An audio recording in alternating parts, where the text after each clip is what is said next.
it's Larry. Welcome to today's video, and we've got one I think a lot of people are going to appreciate, and it is how to research and see millions of records on Ancestry absolutely free without a subscription.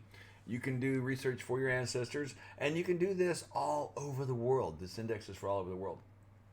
So just to kind of lay the groundwork, what I'm talking about, when you go to Ancestry, you can go and you can do a search, and you do all collections, and it searches everything they have. But what's a collection? So if we go on down right here to the next to bottom one where it says card catalog, we're going to click on that. And this is the collections, okay? It's a searchable listing of all record collections. And so you can search for specific things if you want to hone in. But this is a list of all the collections that Ancestry offers.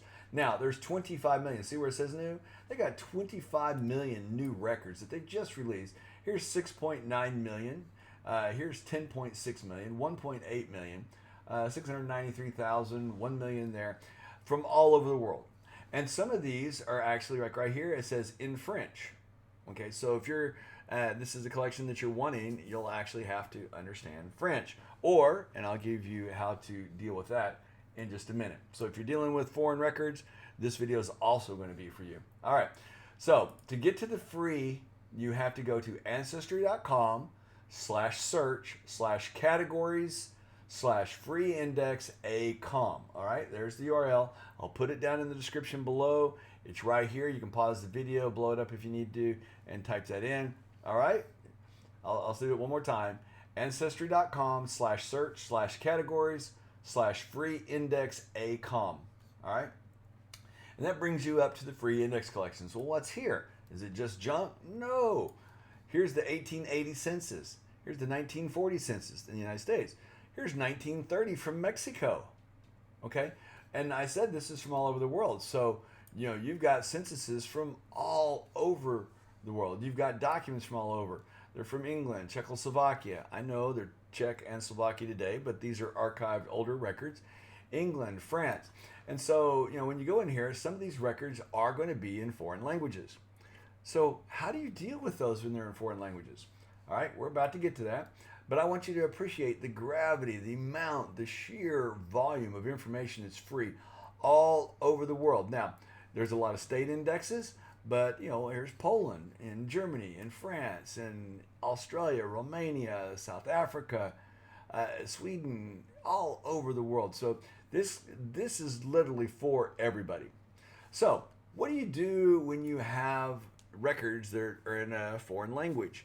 A lot of times that becomes a stumper, and we try to do the translate, but if it's on an image, then we're really stuck because the Google Translate doesn't translate the image, and we're like, oh, well, it's on here.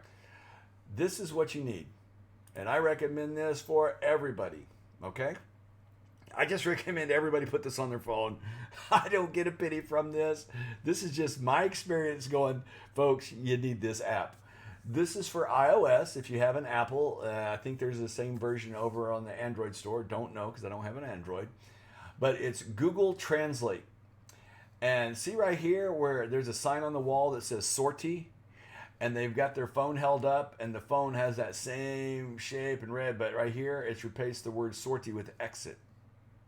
And yes, folks, it does it exactly like that. And this is useful when you're looking at index information. Like I said, some of those in France and others are, you know, going to be in other languages.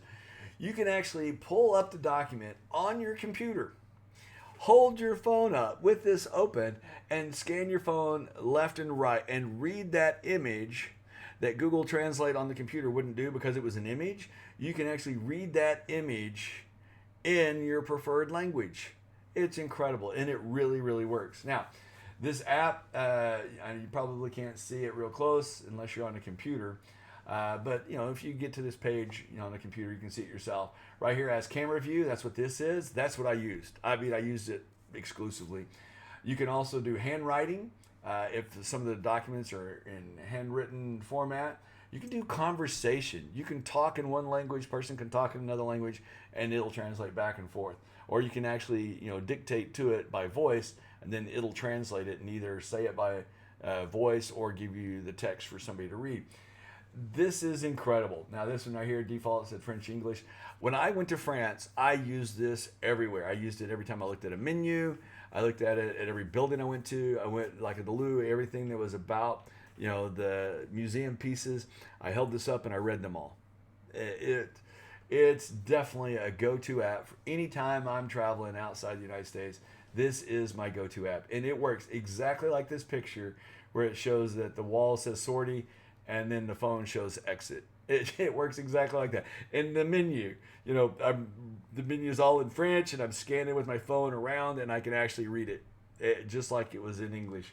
It was incredible. So when you're looking at these documents from these indexes, you can actually use this and translate those and read them in your preferred language. That's awesome. Another place this is useful, and on the spirit of the free indexes. So what I like to do is I like to use Family Search. FamilySearch.org has a large database, just like Ancestry, okay? And everything here is free.